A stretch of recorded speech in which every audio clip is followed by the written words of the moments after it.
We can also have arrays of structures. Just like we had arrays of integers or characters or any other simple type, we can have arrays of a complex type like a structure. It acts like any other array. You still use the bracketed subscripts, the bracket 0 bracket for the first element, and so on out through the number of elements that are in the array. The dimensions of the array, though, multiply by the size of.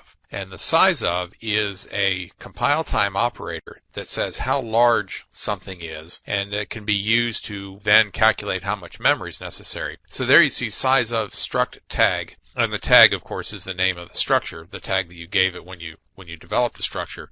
That's so you can find out how large the structure is if you need to. But that's what the compiler is going to use to multiply by the number of elements in the array that are necessary to fulfill what you've asked it to do. Remember when we did an integer array, ints are 4 bytes long, and if you did an integer array with 10 elements to it, you would get 0 through 9 elements, 10, and that would be times 4 bytes, you take up 40 bytes of memory. Well, if you ask for a 10-element structure, 10-element array of structures, the 10 will be multiplied by the size of the structure. And that could wind up being a sizable block of memory that you're asking for there. The elements count from 0 exactly the same way, and structure arrays can also be initialized, just like this. Here we stripped the year off of our date structure, so we only have the month and day now, but same concept. And now we still have our tag, date, but here we've made an array of 10 holidays. I did not go ahead and fill them all in, but here's just a few, and this is how you initialize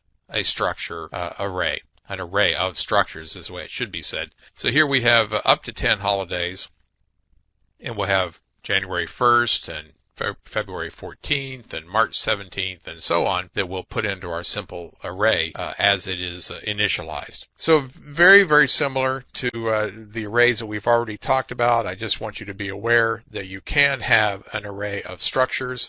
You still use the dot member to get to the members of the structure. So holiday sub-0 dot month or dot day.